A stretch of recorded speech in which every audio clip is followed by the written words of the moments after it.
All right, friends. So we're going to go ahead and get started. And we're so glad that you are all here. We love Deepa and have loved her adult work for many, many, many years and her organizing work even before that. And so we're very excited to get to help celebrate this work for young people. So my name is E.R. Anderson. I'm the executive director of Caris Circle. Caris Circle is the nonprofit programming arm of Caris Books. Caris Books is the South's oldest independent feminist bookstore.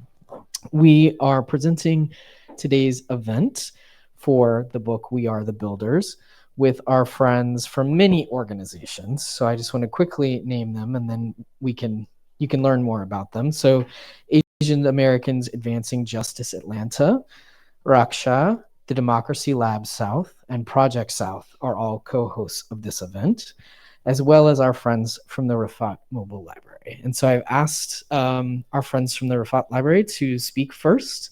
So I'm going to turn the camera around so that you can hear from them. One moment.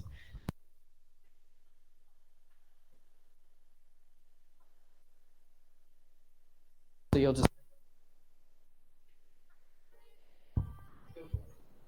Hello, my name is Fiza Parani, and I am with the Rafat Mobile Library. This is my friend Anar. We're both operating what do we call ourselves? Operations. The operations team. Yeah. So I'll tell you a little bit about what the library is and how it got started, and then I'll hand it off to Anar to talk about how we operate. So the library started around like in spring during the student protests on college campuses. And so as I'm a career journalist, so I was covering the protests and I was getting pretty downtrodden about what was happening on campus, especially for our students who weren't able to, have a community that was able to stay without police violence. And so the idea of a mobile library was kind of like a service that we could offer for our students so that they could learn how to build community and then get politically engaged, and we could offer these like free educational services. And being a mobile library, we get to come to them wherever they are, because holding down an encampment in Georgia was not feasible. So that's how it got started. So what we're named after Rafat al-Arer, who is the Palestinian martyred professor who was murdered by Israeli airstrike in December. And his whole, he really lived by the belief that like knowledge is the ultimate tool of resistance. And so we really embody that, and hope that we're making him proud by making sure that political education and resistance education and liberation education is accessible to as many people as possible.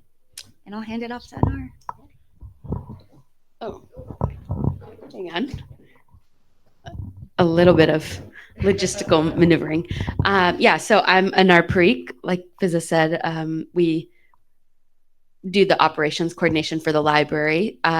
So for the past almost 6 months, we've been setting ourselves up at various events and places around what is now Atlanta. In the spring, a lot of that was on college campuses in the area. And then throughout the summer, we were at a variety of events, mostly events supporting Palestinian liberation, as well as other radical solidarity events, such as those around the Stop Cup City movement in Atlanta. And we check out books to folks that they can, read for a couple weeks and then bring back to us at various events. And then we also do fundraising for folks in Gaza through fundraisers vetted through Gaza Funds. And we sell bookmarks, postcards, little bracelets, goodies that folks can buy, and their donations go directly to individual families in Gaza who need help funding the cost of survival in genocide. So And we've raised like upwards of $40,000 so far, and we're seeing a lot of campaigns close, and a lot of families like report that they were able to get food or get out and cross the Rafah border. And your contributions really are making a difference. So if you ever feel like like nothing is working, we are tracking like each campaign as well. Like when they are closing, like we're making sure that we're following up and checking their updates and everything. So yeah, it's a lot of it's heavy work, but couldn't do it without the collective that we have. And it is fully volunteer run. And I think you can tell we put our heart into it. So. And I guess the last thing we'll just say is that, it can be really hard to figure out how to plug in, how to do something. If you have the resources, obviously donating to these campaigns is a great way to do that. And then I think for us, figuring out a way to connect what we love. A lot of times we make jokes just about how great it is to touch books all the time, into a political project. So we're really grateful to both Karis and Deepa Iyer for having us here. And get in touch on our Instagram or website. And we also have these new brochures, so it'll give you a little bit more information on what the library is, our origins, how we work, how to get in touch, and a little bit more about Rafath as well. So they're on the table out there by the entrance. Thank you both so much. You can donate to the Rafath Library's gift book list from Karis. You can also, of course, make a cash donation to some of the projects that they were talking about. So we're really glad that y'all are here. And now we're going to turn the camera towards Deepa, and I'm going to introduce Deepa more formally. I can introduce you. Well, I want to, so I just want to quickly say a little bit more about Deepa, and then we will get officially started. But Deepa is a strategist, lawyer, and racial justice advocate who created the social change ecosystem map, a way to identify the different roles needed to bring about change in the world. During the wave of social change movements in 2020, her map went viral, and since then, individuals and organizations all over the world have used it to help them organize for different causes. We Are the Builders is her picture book debut, and it helps children understand this map. So we're so excited to have Deepa here to read the book, help us understand it for people of all ages, and just to celebrate her work. So welcome, Deepa. Let's give Deepa a hand. Thank you. Thank you so much, ER, and thanks everyone for being here. I have a request, which is to ask any young people to come up to the front. Do you mind? This is a book for everyone, but I'd love to look at some young people when I read this book. Yes, thank you. I appreciate you. Thank you. Take a seat. So, yay. That helps. And my son is right behind you, so he's part of that too. Yeah. Come on in. Yay. So thank you everyone for being here. I really appreciate it. I'm excited to see you. And I was asking for young folks to come up closer if they would like right here maybe.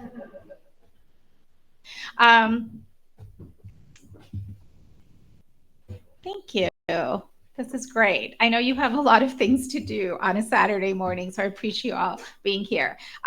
So I wanted to, first of all, just say that I love Karis Books. It's one of my favorite bookstores in the country, and whenever I can come out here, I do. And it's amazing that you all are turning 50. So congratulations. Hope everyone will support.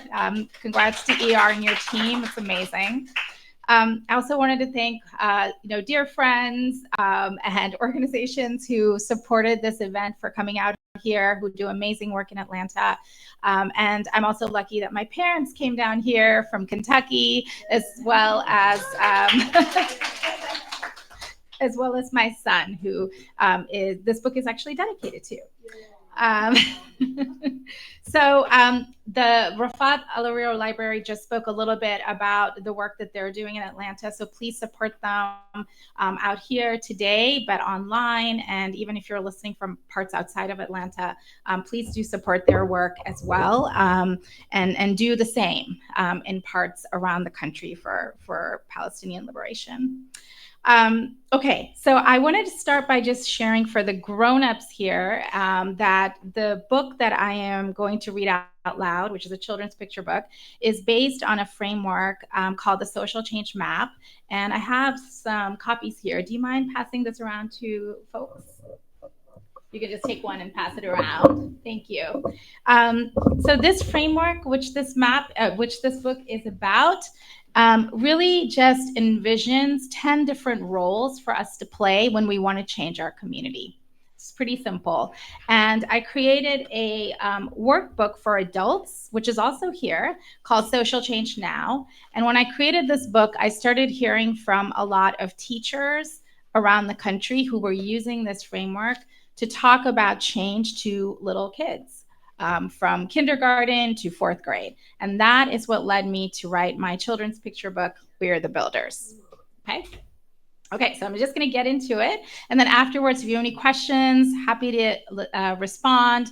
But this is a framework and a model for grown-ups and young people alike.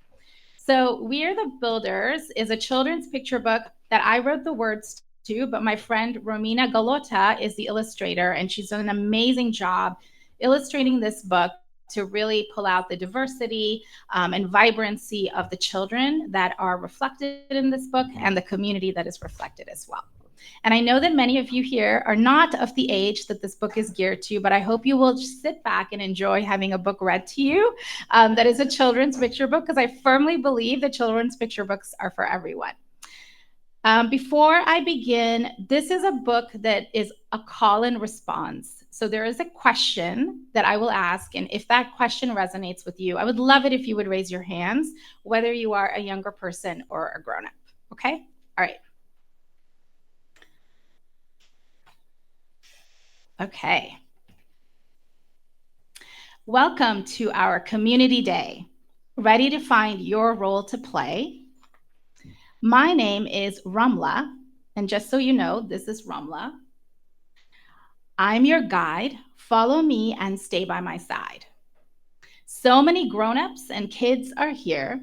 Everyone wants to volunteer.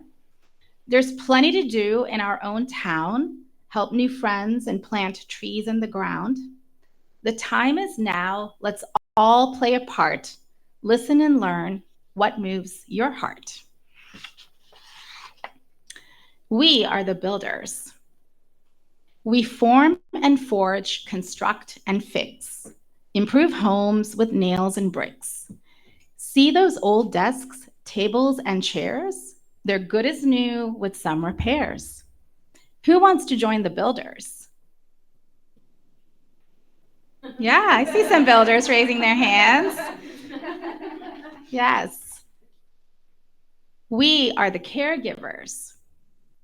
We comfort, console, soothe, and cheer. Care kits for all, near and dear. Acts of service and words that mend. How can I help, my new friend? Who wants to join the caregivers? I see many of you raising your hands for that. That's a popular one. We are the frontline responders. We plan and protect. We stay prepared. A storm is brewing, but don't be scared. Stock cans of soup and bags of fresh fruits. Gather warm coats, gloves, and boots. Who wants to join the frontline responders? So for this one, I would like you to give me a clap. Can someone start a 1 and 2? Thank you. Nice. We are the disruptors. We declare, demand, demonstrate. We call for change. Don't hesitate. Raise our voices, banners, and beats. Meet and march out in these streets. Who wants to join the disruptors?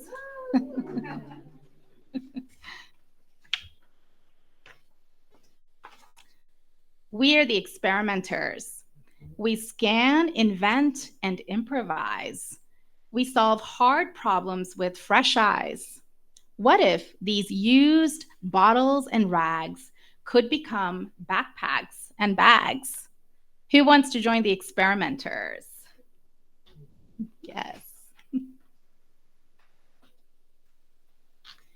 We are the visionaries. We dream, imagine, and inspire a world we can all admire. Fresh air, clean water, safe and free. A bright future, that is what we see. Who wants to join the visionaries?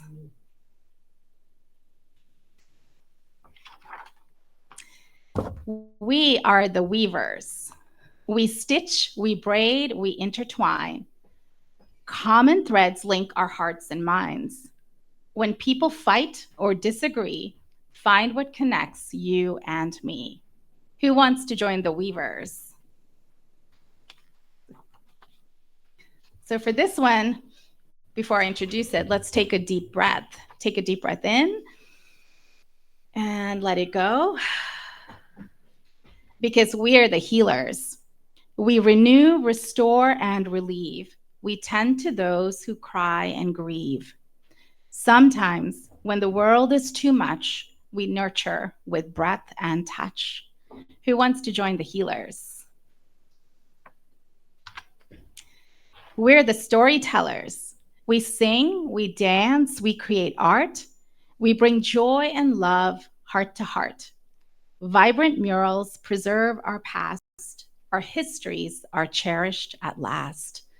Who wants to join the storytellers? So now you can see here that all the kids are playing a role that suits them. And there's one little one here who is trying to figure out what to do. So he's talking to Ramla, our guide. Of the different roles to play, which one feels like you today? You could become a guide like me, show new folks what they can be. We mentor, we advise, and we steer. We share wisdom, honest and clear. Now that we know what we each can do, we want to hear from all of you. What role would you choose? Who would you be? How will you change your community? That is We Are the Builders.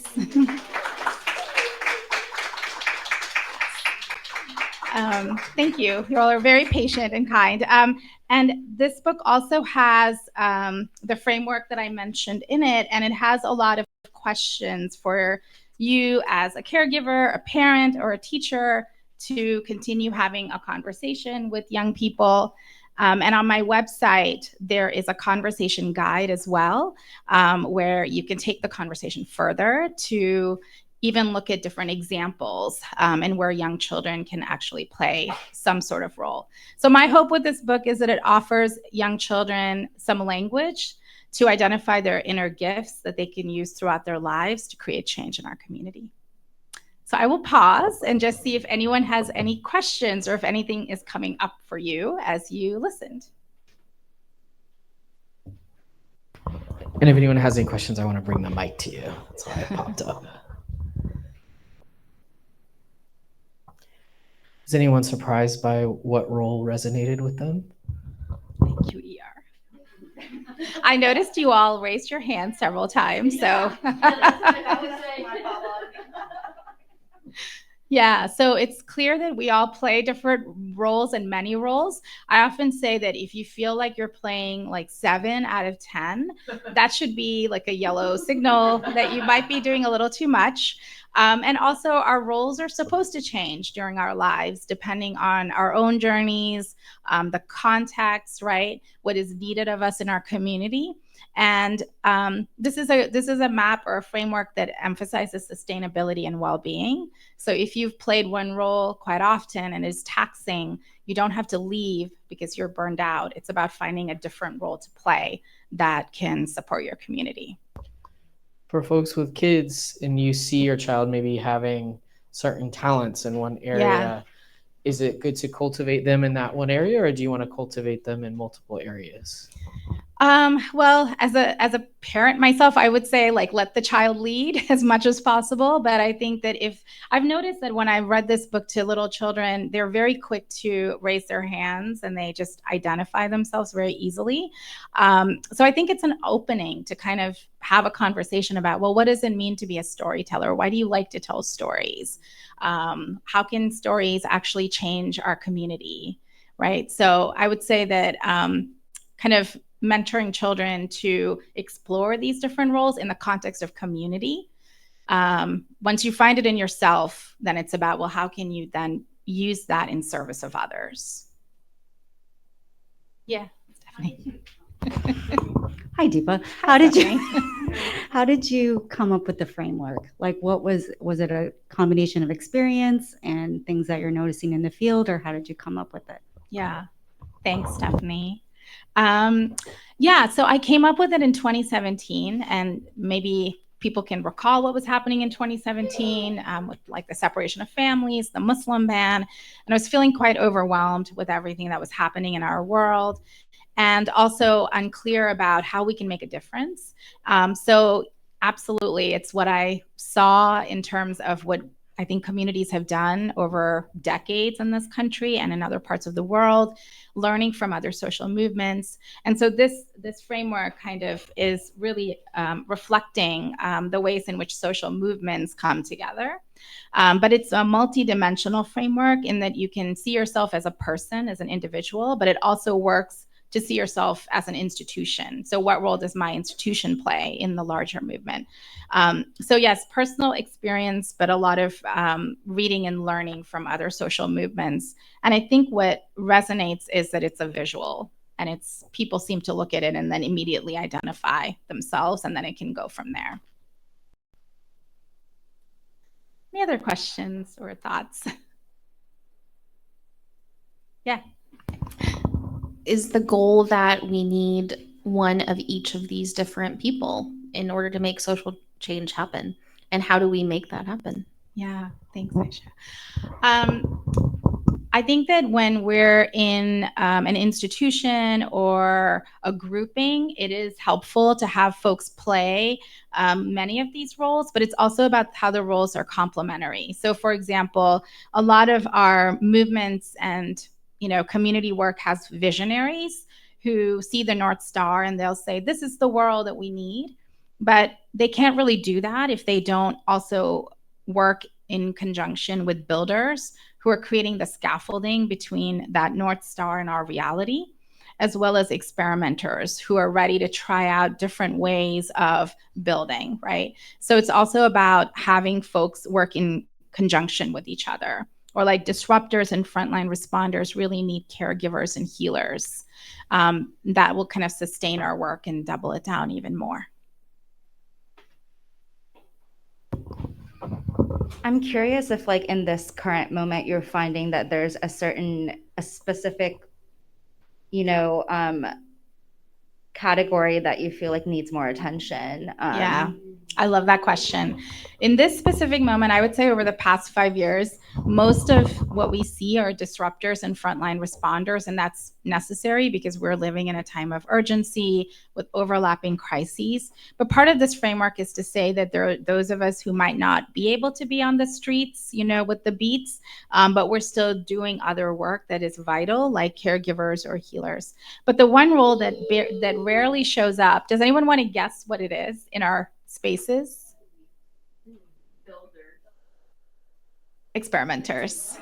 Yeah, builders are actually, there's a lot of us because we're always trying to create things to fill the gaps. But yeah, healers, someone said, I think healers, but healers and mainly experimenters.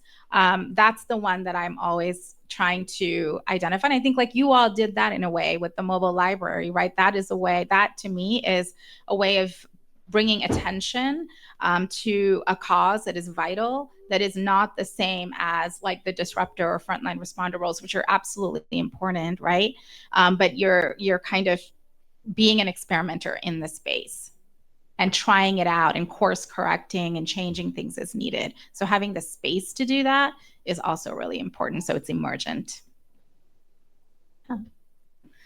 Okay, well, if there aren't any other questions, I'm going to stick around for a bit. I'm going to sign books if you're interested.